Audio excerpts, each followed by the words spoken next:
আসসালামু আলাইকুম। ষষ্ঠ শ্রেণীর শিক্ষার্থীদের প্রতি রইল আমার আন্তরিক শুভেচ্ছা। অনলাইন ক্লাসে আমি ফারহাদ হোসেন, সহকারী শিক্ষক, মোগলটোলা মাধ্যমিক বিদ্যালয়, মুক্তাগাছা, ময়মনসিংহ। আজ আমি তোমাদের ষষ্ঠ শ্রেণীর কৃষি শিক্ষা বিষয়ে ক্লাস নিব। আজকের আমরা কৃষি শিক্ষা বিষয়ে দ্বিতীয় অধ্যায়ের পাঠ 2, দ্বিতীয় অধ্যায়ের পাঠ 2 ও 3 নিয়ে আলোচনা করব।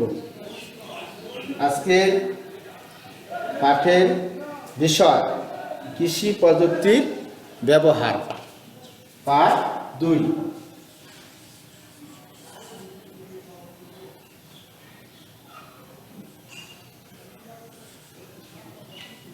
কৃষি প্রযুক্তির ব্যবহার।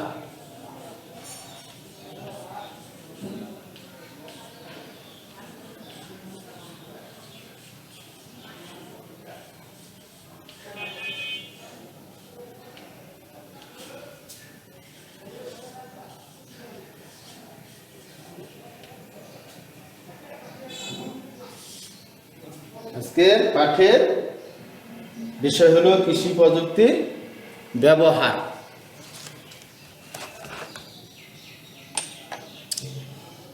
কৃষি প্রযুক্তি কৃষি কার্যক্রমকে অনেক সহজ করেছে, তাই কৃষি এখন লাভজনক পেশা। কি? কৃষি প্রযুক্তি কৃষি কার্যক্রমকে অনেক সহজ করেছে। আগে কৃষিকাজ করা অনেক কঠিন ছিল, অনেক সময় সাপেক্ষ ব্যাপার ছিল।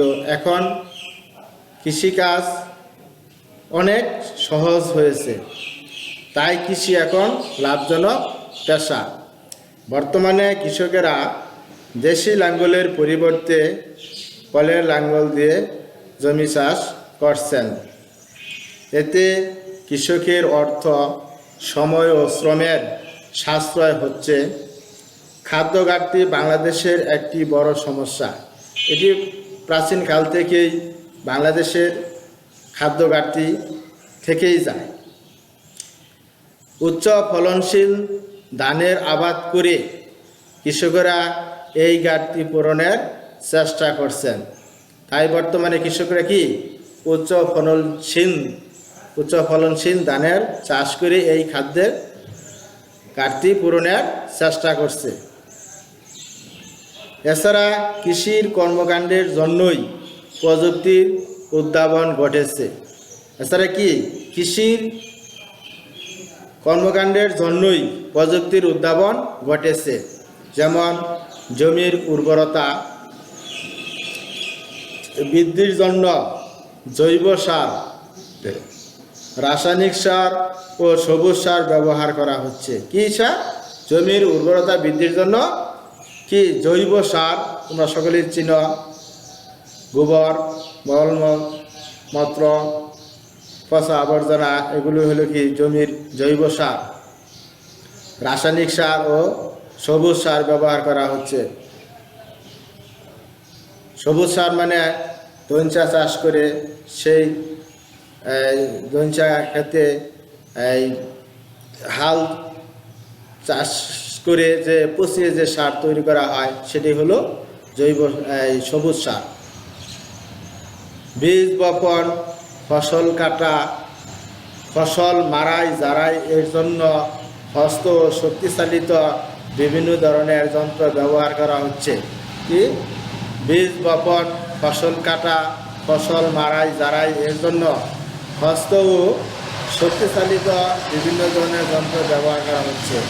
হস্ত মানে হাত দিয়ে তৈরি যে সকল যন্ত্রপাতি, আর শক্তিচালিত মানে মেশিনের তৈরি যে সকল যন্ত্রপাতি, সেগুলো ব্যবহার করা হচ্ছে। এসব প্রযুক্তি উদ্ভাবনের ফলে কৃষকেরা কৃষিকাজ অনেক সহজে করতে পারছেন।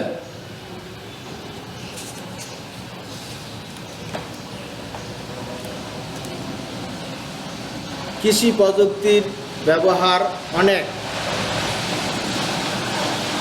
কৃষির প্রতিটি ক্ষেত্রে আবহমানকাল ধরেই কৃষকেরা কৃষি প্রযুক্তি ব্যবহার করে আসছেন।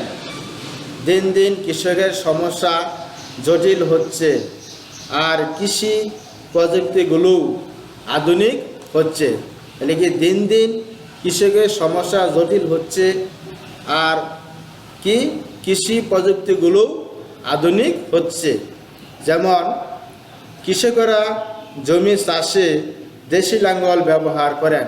আগে কি কৃষকেরা প্রাচীনকালে জমি চাষে গরুর দিয়ে জমি চাষ করত, তাতে সেই সময় অনেক বেশি লাগতো, কৃষকের জমি চাষ করতে অনেক সময় লাগতো। কিন্তু ইদানিং বেশিরভাগ কৃষকই দেশি কাঠের লাঙ্গলের পরিবর্তে পাওয়ার টিলার, ট্রাক্টর ব্যবহার করছেন। এখন ইদানিং হালের চাষ নাই বললেই চলে, খুব কম। এখন যান্ত্রিক যুগ, তাই কৃষকেরা অতি অল্প সময়ে পাওয়ার টিলার ও ট্রাক্টর দিয়ে জমি চাষ করতেছেন। নিচে আরও কয়েকটি কৃষি প্রযুক্তির ব্যবহার উল্লেখ করা হলো। যেমন দেখো প্রযুক্তিগুলো কি।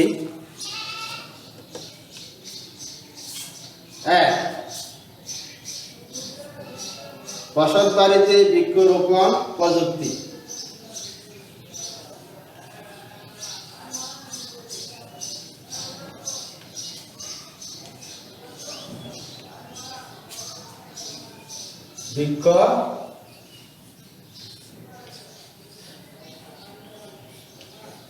ফসল বাড়িতে বৃক্ষরোপণ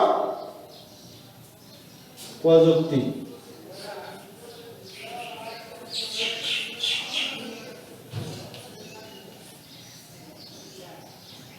বৃক্ষরোপণ প্রযুক্তি, ফসল বাড়িতে বৃক্ষরোপণ প্রযুক্তি।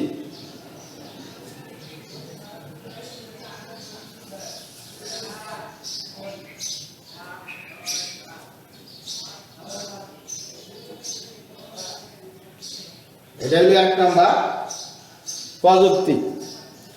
বসত বাড়ির চারপাশে সবাই বৃক্ষরোপণ করে। আমরা সাধারণত বসত বাড়ির চারপাশে বৃক্ষরোপণ করে থাকি, কিন্তু বসত বাড়ির কোন স্থানে কোন বৃক্ষটি রোপণ করা দরকার তা অনেকেই জানেন না। কিন্তু বসত বাড়ির কোন স্থানে কোন বৃক্ষটি রোপণ করা দরকার তা অনেকেই জানেন না। বসত বাড়িতে বৃক্ষরোপণের জন্য কতগুলো নিয়ম মেনে চলতে হয়। এ সকল নিয়মাবলী মেনে বসত বাড়িতে বৃক্ষরোপণ করলে বাড়িতে পর্যাপ্ত আলো বাতাস পাওয়া যায়।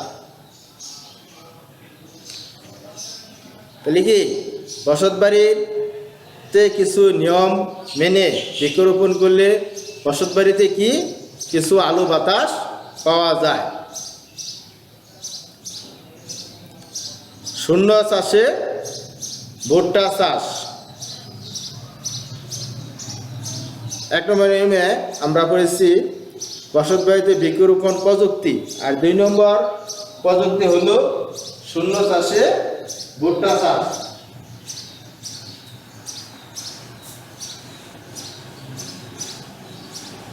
দ্বিতীয় প্রযুক্তি হলো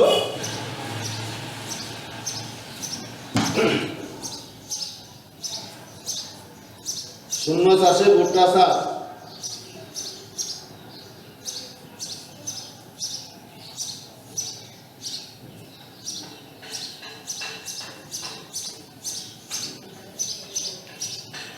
শূন্য চাষে ভুট্টা চাষ।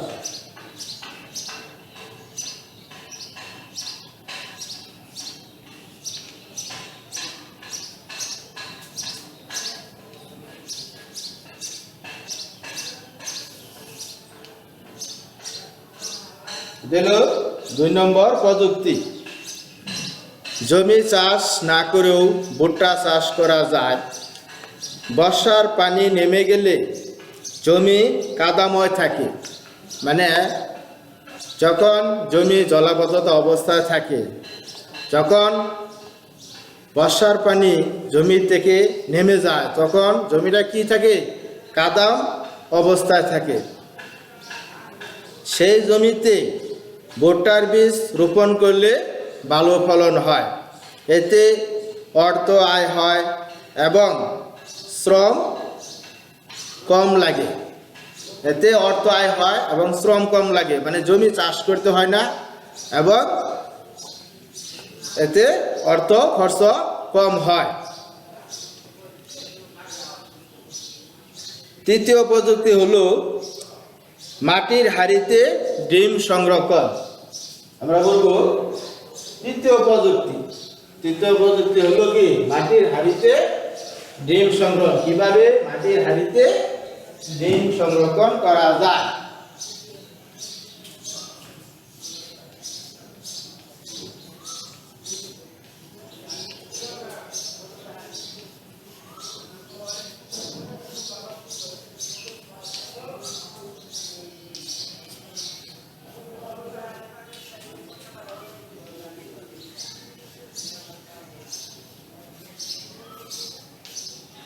ডিম সংরক্ষণ,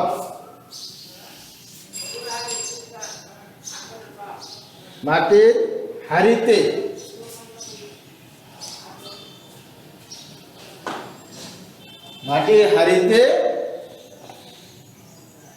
ডিম সংরক্ষণ। মাটির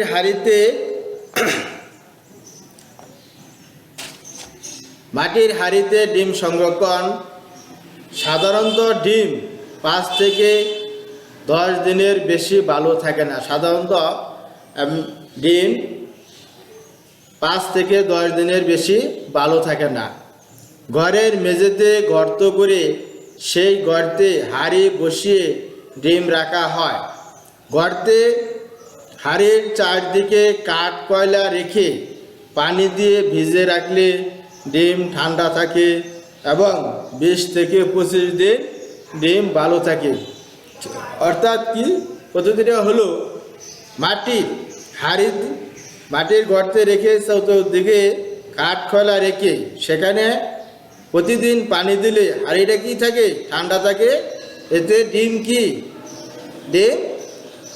ঠান্ডা থাকে, যার কারণে ডিম 20 থেকে 25 দিন ভালো থাকে, রাখা যায়। দিল এবারে আমরা এটুকুই। এবার আমরা করব পার্ট 3 নিয়ে আলোচনা। পার্ট 3,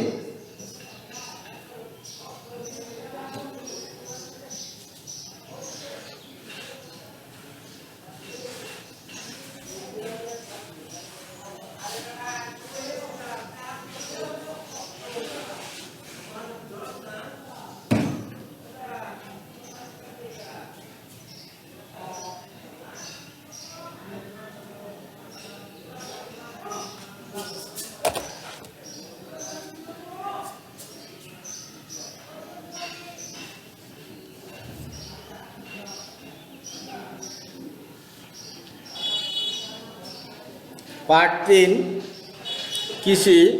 পার্ট 3-এর পাঠের বিষয় হলো কৃষি যন্ত্রপাতির ধারণা।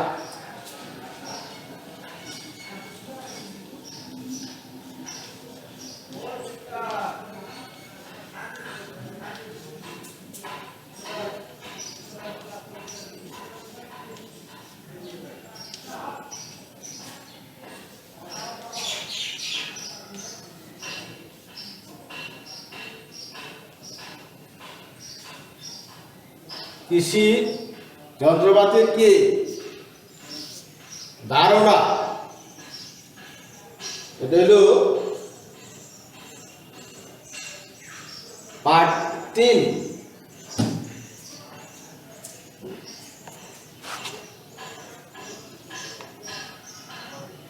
কৃষিকাজ একটি কারিগরি কাজ।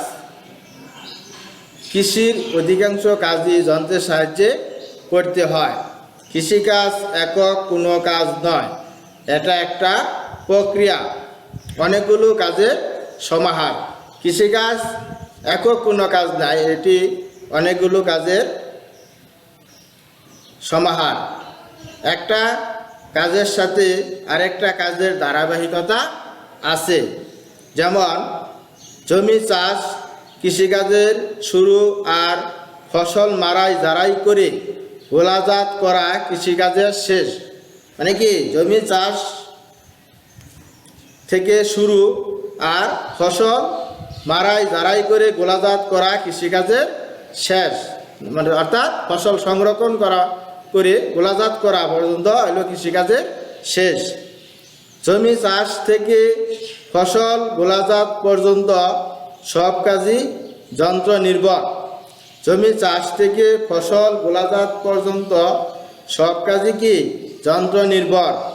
কৃষিকাজ সম্পাদন করার জন্য যেসব যন্ত্র ব্যবহার করা হয় তাই হচ্ছে কৃষি যন্ত্রপাতি। প্রশ্ন থাকতে পারে, কৃষি যন্ত্রপাতি বলতে কি বুঝো? এলে কি, কৃষিকাজ সম্পাদন করার জন্য যেসব যন্ত্র ব্যবহার করা হয় তাই হচ্ছে কৃষি যন্ত্রপাতি। বাংলাদেশের একদিকে জনসংখ্যা বাড়ছে, অন্যদিকে জমির পরিমাণ কমে আসছে। তোমরা সকলেই দেখতে পারতেছ যে দিন দিনই মানুষ কৃষি জমি ভরাট করে বাড়িঘর নির্মাণ করছে। আর বাংলাদেশের জনসংখ্যা তো প্রতিনিয়ত বৃদ্ধি পাচ্ছে। অল্প জমি থেকে বেশি পরিমাণ ফসল উৎপাদন একটা বড় চ্যালেঞ্জ। কাজেই কি, অল্প পরিমাণ জমি থেকে বেশি পরিমাণ ফসল উৎপাদন একটি বড় চ্যালেঞ্জ। এই চ্যালেঞ্জ জয়ের জন্য সঠিক যন্ত্রপাতির সঠিক ব্যবহার দরকার। তাহলে কি, এই চ্যালেঞ্জকে মোকাবিলা করার জন্য কি সঠিক যন্ত্রপাতির সঠিক ব্যবহার করা দরকার। শুধু ভালো বীজ, সার, পানি বা ওষুধ ব্যবহারই ফসল উৎপাদনের জন্য যথেষ্ট নয়। কি, শুধু ভালো বীজ, সার, পানি বা ওষুধ ব্যবহারই ফসল উৎপাদনের জন্য যথেষ্ট নয়, পাশাপাশি কৃষি যন্ত্রপাতিরও দরকার। কৃষি যন্ত্রপাতির ব্যবহার যত সঠিক হবে ফসল উৎপাদন তত ভালো হবে। তাহলে কি, কৃষি যন্ত্রপাতির ব্যবহার যত সঠিক হবে ফসল উৎপাদনও তত ভালো হবে। জমিতে ফসল জন্মাতে যন্ত্রপাতির ব্যবহার শুধু এখন নয়, প্রাচীন যুগেও ছিল। তখন কাঠের হাড়ের বা পাথরের চোখা যন্ত্রের সাহায্যে মাটি খুঁড়ে আগাছা পরিষ্কার করে ফসলের বীজ বপন হতো। প্রাচীনকালে বা আদিকালে যখন কৃষিকাজের সূচনা হয়েছিল তখন আধুনিক কোনো এরকম ধরনের কৃষিকাজ করার জন্য কোনো ভালো যন্ত্র ছিল না। তারা কি ব্যবহার করত? কাঠের হাড়ের বা পাথরের চোখা যন্ত্রের সাহায্যে মাটি ঘুরে আগাছা পরিষ্কার করে ফসলের বীজ কি বপন করত। এরপর ক্রমান্বয়ে মানুষ ফসল উৎপাদনের কাজে গরু, মহিষ, ঘোড়া ও যান্ত্রিক শক্তি ব্যবহার করতে লাগলো। কৃষিকাজ বেঁধে এবং ফসল বেঁধে যন্ত্রপাতির ব্যবহারও ভিন্ন ভিন্ন। অর্থাৎ কৃষিকাজ বেঁধে এবং ফসল বেঁধে যন্ত্রপাতির ব্যবহারও ভিন্ন ভিন্ন। এক এক ফসলের জন্য কি এক এক ধরনের যন্ত্রপাতি। ফসল উৎপাদনের কৃষিকাজগুলো হলো জমি চাষ, বীজ বপন, চারা রোপণ, সার প্রয়োগ, আগাছা দমন, পোকামাকড় ও রোগ দমন, পানি সেচ দেওয়া, ফসল তোলা, মারাই ঝাড়াই করা, শুকানো ও গোলাজাত করা। প্রত্যেকটি ফসলের সাথেই যন্ত্রের ব্যবহার আছে। এই যে কৃষিকাজের কাজগুলো, এগুলো প্রতিটা কাজের সাথেই কি কিসের ব্যবহার আছে? যন্ত্রের ব্যবহার আছে। যেসব যন্ত্র দ্বারা জমি চাষ, বীজ বপন, আগাছা দমন, পোকামাকড় দমন, পানি সেচ দেওয়া, ফসল তোলা, মারাই ঝাড়াই করা হয়, সেগুলোই কৃষি যন্ত্রপাতি। কৃষি যন্ত্রপাতিগুলোর কিছু হস্তচালিত আর কিছু শক্তিচালিত। আজ আমরা পার্ট 3 শেষ করলাম। তোমরা সকলেই এই সময়ে মাস্ক ব্যবহার করবে, স্বাস্থ্যবিধি মেনে চলবে, সামাজিক দূরত্ব বজায় রেখে চলবে। সকলের সুস্বাস্থ্য কামনা করে আমি আমার ক্লাস শেষ করছি। আসসালামু আলাইকুম।